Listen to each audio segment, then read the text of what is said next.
Avez-vous déjà ressenti des courbatures que les examens ne peuvent pas expliquer? Avez-vous déjà eu cette étrange sensation d'être hors de votre esprit, comme si quelque chose changeait à l'intérieur, mais vous ne pouvez pas comprendre quoi? C'est tout? Peut-être que vous n'êtes pas malade. Peut-être et c'est là le point de friction. Êtes-vous en train de vous éveiller spirituellement?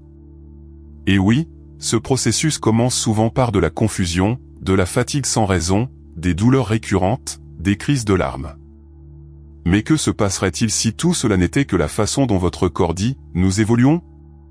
La vérité est que personne ne vous a dit que l'éveil spirituel ne vient pas avec des cloches qui sonnent et des lumières qui clignotent. Elle se présente sous la forme d'inconfort, de conflits internes, de symptômes qui semblent physiques, mais qui ont des racines émotionnelles et énergétiques. Ce que la médecine traditionnelle appelle stress est souvent l'âme qui essaie de briser les vieilles structures. Et le plus surprenant? Il y a un modèle à tout cela. Une carte. Un code caché derrière les douleurs, les blocages et les résistances que nous ressentons. Si vous avez tout essayé et que vous avez toujours l'impression que quelque chose de plus profond se passe, félicitations. Vous êtes parmi les rares qui ont commencé à s'écouter vraiment. Et dans cette vidéo, nous allons décomposer chaque partie de ce processus, des signes physiques aux transformations les plus subtiles de votre énergie intérieure. Apprêtez. Ce que vous entendrez ici peut totalement changer la façon dont vous comprenez votre douleur et votre cheminement. Vous savez, cette douleur qui insiste pour revenir, même après que tous les examens disent que tout va bien. C'est tout?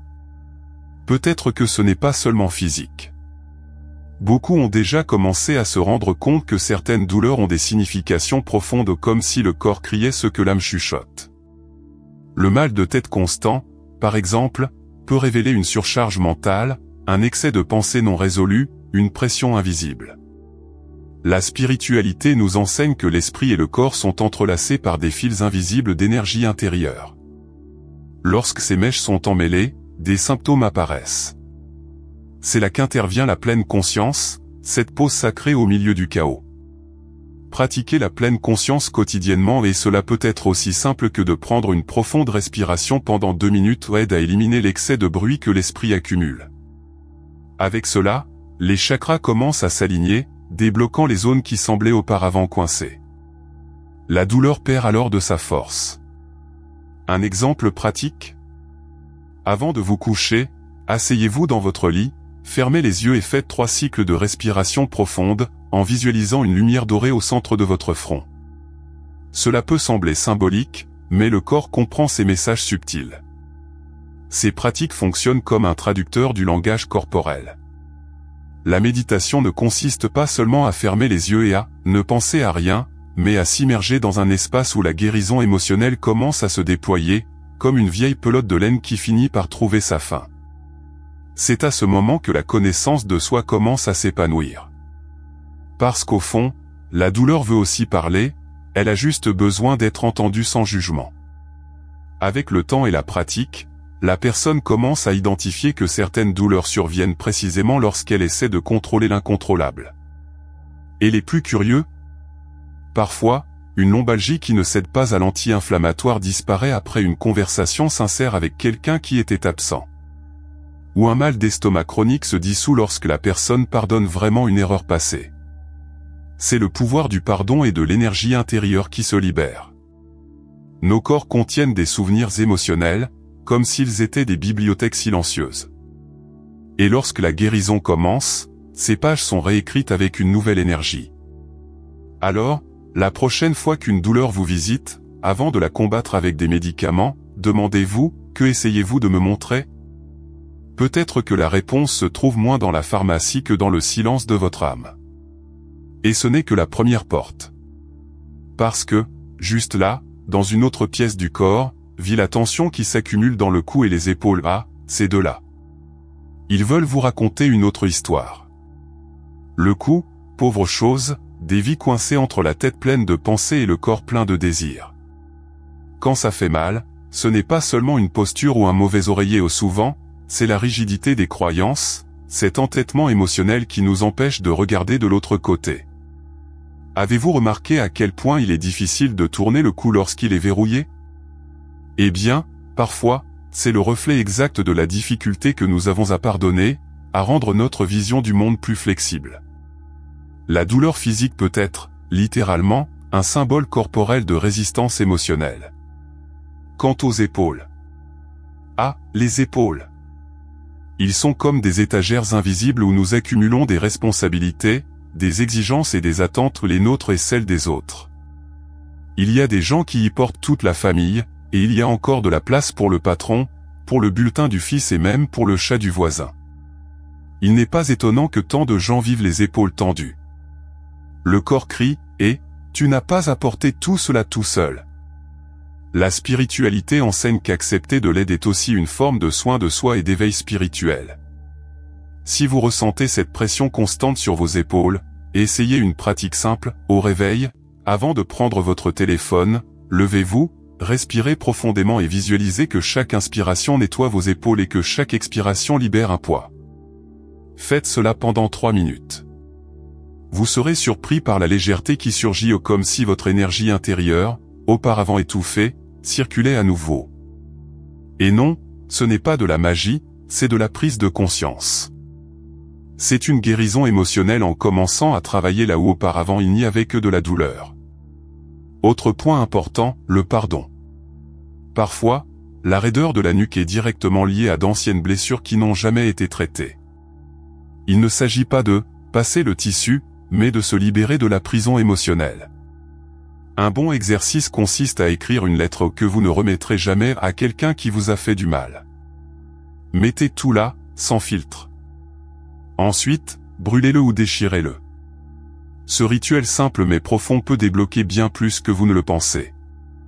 Il est intéressant de noter qu'à mesure que ces douleurs se dissolvent, il y a un sentiment de liberté. Comme si le corps disait « merci de m'avoir écouté ». Et ce n'est que le début, parce qu'il y a aussi dans leurs bras et dans leurs mains des histoires que personne n'a racontées et que, peut-être, ils attendent simplement une occasion d'être touchés. Les bras, ces extensions de la poitrine, servent à embrasser le monde ou à le repousser. Quand ils ont mal, c'est comme s'ils refusaient de donner ou de recevoir de l'affection. Parfois, la douleur n'est pas de soulever un poids, mais de gérer le poids émotionnel d'une relation. La connexion corps-esprit est si profonde que, sans s'en rendre compte, le corps réagit à la solitude, à la peur de s'ouvrir à nouveau, voire à un contrôle excessif. Lorsque l'on vit près de l'autre, le corps crée des barrières qui se traduisent rapidement par des blocages énergétiques bien réels. Les aiguilles, en revanche, racontent une autre histoire. Ils représentent le fait d'agir, de créer, de lâcher prise. Et quand ils font mal sans raison apparente, vous pouvez parier, il y a quelque chose que vous essayez de trop contrôler. Peut-être une situation hors de votre portée, peut-être quelqu'un que vous aimez. La spiritualité nous rappelle que lâcher prise n'est pas abandonner, mais faire confiance. Un bon exercice consiste à passer 5 minutes par jour à faire quelque chose de créatif avec vos mains, dessiner, cuisiner, travailler avec de l'argile, écrire à la main. Cela calme, débloque et reconnecte avec l'énergie intérieure. Le cœur, à son tour, est la scène principale du drame émotionnel. Les douleurs thoraciques, lorsqu'elles ne sont pas médicales, indiquent souvent des émotions refoulées, une tristesse non digérée, un manque de pardon. Le chakra du cœur se ferme lorsqu'il y a de la douleur, du ressentiment, de la peur d'aimer. Et quand il ferme, le monde semble moins coloré, moins vivant. Des pratiques telles que la méditation centrée sur le chakra du cœur, où l'on visualise une lumière verte pulsant au centre de la poitrine, aident à rétablir le flux de l'amour de soi et de la guérison émotionnelle.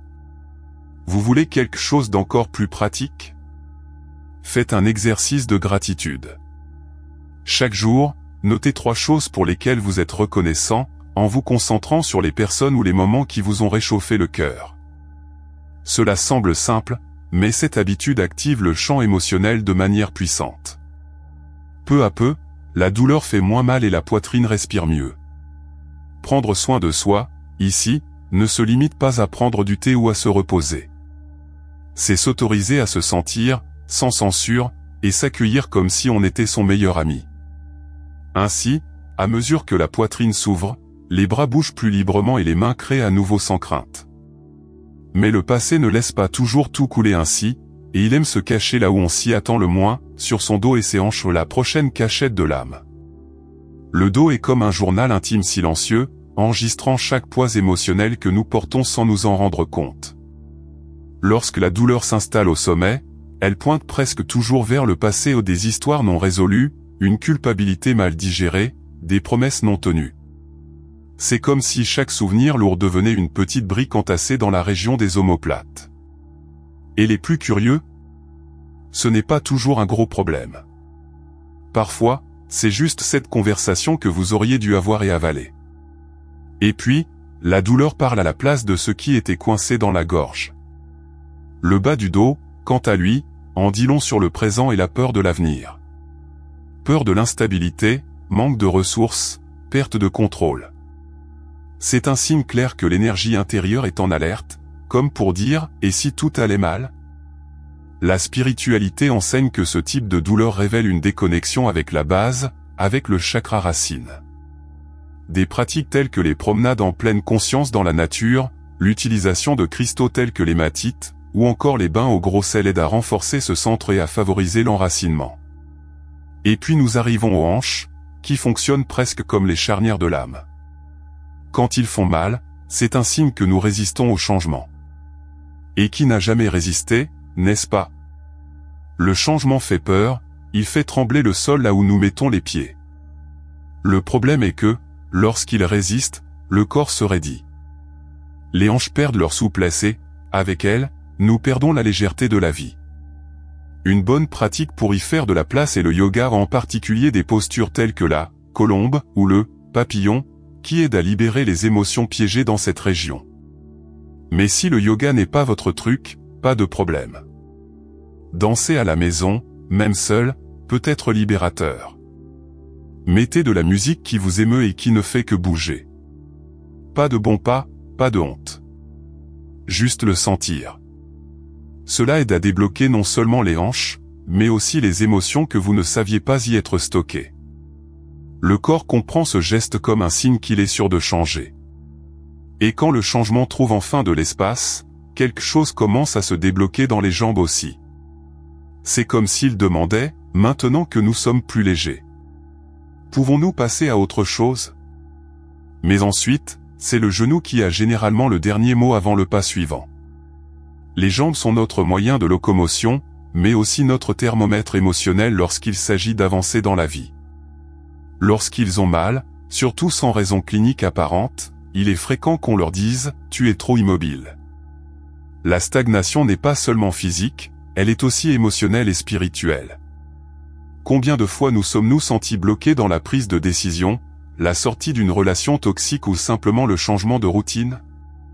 La douleur dans les jambes est ce cri intérieur qui résonne, le chemin est là, il nous manque juste le courage de marcher. Les genoux, avec leur structure délicate et puissante à la fois, symbolisent notre relation avec l'humilité et l'acceptation. Ils font mal quand nous refusons de nous plier devant la vie, quand l'orgueil ou la peur nous empêche d'accueillir le changement. La pratique du dialogue interne compatissant est un exercice utile. Cela fonctionne comme ceci: asseyez-vous en silence et imaginez que vous parlez à votre moi passé ou celui qui a fait une erreur, qui est tombé. L'objectif? Pratiquer le pardon. Et regardez ceci, cela adoucit non seulement le cœur, mais aussi les genoux. La base de notre équilibre réside dans les pieds. Il nous relie au présent, à la terre, au maintenant. La douleur aux pieds est fréquente chez les personnes qui vivent plus dans le « et si » que dans « ici et maintenant ». Le manque d'enracinement, de pleine présence, provoque ce genre de malaise. La pleine conscience est de beaucoup. Vous voulez un exemple? Lorsque vous vous rendez au marché, éteignez votre téléphone portable, tâtez le sol, observez les sons. Marcher avec présence guérit plus que beaucoup de séances de physiothérapie. Parce que c'est le corps qui est vu, entendu et respecté. Et vous ne pouvez pas oublier que chaque pied a des points qui reflètent les organes et les émotions. Oh oui, la réflexologie existe depuis des siècles pour le dire. Un automassage à l'huile essentielle de lavande avant de se coucher peut faire des miracles. Et plus que relaxant, il montre au corps qu'on prend soin de lui. Et lorsque le corps se sent pris en charge, il rend l'appareil avec équilibre. Prendre soin de soi cesse alors d'être un luxe et devient un langage d'amour. Avec des jambes libres, des genoux plus souples et des pieds connectés au présent, le corps est prêt à aller plus loin. Mais ce voyage n'a de sens que lorsque nous comprenons pleinement son langage. Et c'est là qu'intervient la guérison holistique, une plongée profonde dans la conscience de soi et l'écoute de soi. Le corps parle. Il l'a toujours fait. Mais la plupart d'entre nous ont appris à faire taire cette voix avec des analgésiques, des routines précipitées et un déni émotionnel. La guérison holistique commence au moment où nous décidons d'écouter attentivement, cette pleine conscience qui exige présence, patience et courage. Car, avouons-le, écouter ce que le corps a à dire peut être inconfortable. Il apporte des vérités qui ne rentrent pas dans les filtres des réseaux sociaux. Mais c'est précisément dans ce malaise que commence le véritable éveil spirituel. Comprendre le langage corporel ne consiste pas seulement à apprendre les noms des chakras ou à mémoriser des cartes énergétiques, il s'agit d'une véritable connexion avec chaque sensation, chaque tension, chaque douleur. C'est comme réapprendre à parler à un vieil ami que vous avez ignoré pendant des années. Et cette conversation, lorsqu'elle est faite avec compassion, fait place à la guérison émotionnelle qui va bien au-delà du symptôme physique. La spiritualité intervient comme un guide dans ce processus, montrant que la connaissance de soi n'est pas un but, mais un chemin continu. C'est sur ce chemin que le pardon trouve sa place. Non seulement le pardon de l'autre, mais le plus difficile, le pardon de soi-même. Et lorsque cela se produit, le corps change. La peau s'éclaircit, l'air plus calme, même la posture est transformée. Des pratiques telles que la méditation guidée axée sur la guérison énergétique, les visualisations créatives ou même les thérapies avec des essences florales et des cristaux sont des outils incroyables pour ce processus. Non pas parce qu'ils sont mystiques, mais parce qu'ils aident le corps à se rappeler qu'il peut à nouveau faire confiance. La conscience guérit. Mais pas cette conscience rationnelle, mentale et académique. C'est la conscience sensible, celle qui perçoit les petits détails, comment l'estomac réagit à une nouvelle, comment la poitrine se resserre lorsqu'elle entend un nom. C'est dans ces moments subtils que se révèlent les blocages énergétiques. Et lorsqu'ils se révèlent, ils ont déjà commencé à se dissoudre. Le secret réside dans une écoute tranquille, dans une touche légère, dans un regard généreux à l'intérieur. Alors, la prochaine fois que quelque chose fait mal, au lieu de demander « Comment puis-je m'en débarrasser ?», demandez-vous « Qu'est-ce que j'ai besoin d'apprendre ici ?» Parce que chaque douleur porte une clé. Et quand nous apprenons à les utiliser, des portes qui ont été verrouillées pendant des années s'ouvrent. Mais, êtes-vous vraiment malade ou êtes-vous simplement en train de vous réveiller à quelque chose de beaucoup plus grand ? Maintenant que vous comprenez que la douleur n'est pas un ennemi, mais une invitation, qu'allez-vous en faire ? Allez-vous continuer à ignorer les signaux de votre corps ou allez-vous enfin vous arrêter et écouter ce qu'il a à vous dire ? Parce que la vérité est simple, mais profonde, vous avez en vous toutes les clés pour vous guérir. La question est la suivante, êtes-vous prêt à les utiliser ? Êtes-vous prêt à affronter vos douleurs en tant que portail de la connaissance de soi ? Continuera-t-elle à se traiter comme une machine qui n'a besoin que d'être corrigée, ou assumera-t-elle son pouvoir de transformation totale ? Pensez Y, et si tout ce dont vous avez besoin était déjà là, en vous, attendant juste un signe d'autorisation ? Avez-vous déjà pensé à tout ce qui peut changer si vous commencez aujourd'hui ? Commentez ci-dessous laquelle de ces douleurs vous a le plus parlé. Quelle partie du corps essaie de vous dire quelque chose ? Le partage peut être la première étape de votre guérison, et il aide d'autres personnes qui vivent la même chose. Oh, et n'oubliez pas, si ce contenu vous a touché, s'il avait du sens, s'il a allumé de la lumière là-dedans, abonnez-vous à la chaîne et activez la cloche. Parce que ce n'est que le début. Nous marcherons encore beaucoup ensemble dans ce réveil.